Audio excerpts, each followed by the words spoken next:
Hello mga kasaging, isa sa problema kay nato kung panahon sa ting-ulan kining mga ingon ninyo mag-stagnant ang tubig kay diri man gud drain labi na gining ay mga Panama area, diri kita maproblema, diri gid mo katag ang Panama kining area nga may stagnant ang tubig. Unang dapat ma-drain ginato ni sila.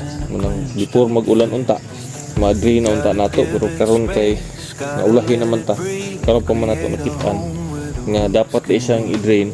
Kanya ang atong mga harvester, atong mga crew, mahanti na to sa gingan, nga magtamak-tamak sa tubig nga naipanama, sigurado gud nga makatag-katag gud ang ato ang sakit diri sa sagingan tungod kay wa man ana man sa suludaan ang sakit niya. Dili wala na to madrinayon man karon sa pagkakaroon ato agad siyang papaspasan o pa-drain dayon ang tubig para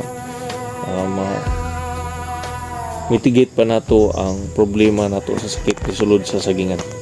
Dapat gid siyang ma-drain ang tubig ngon ninyo nga wala gyud may stagnant sa imong sagingan kay na mga stagnant diha gid magtapok ang mga bakterya, virus, tanang klaseng sakit sa saging diha gid magtapok anang tubigan anya tamak-tamakan na kayo kita na mga tamak-tamak.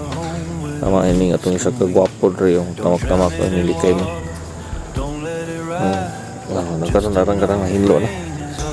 Ugi kay tirada si kang kayo pinaliko-liko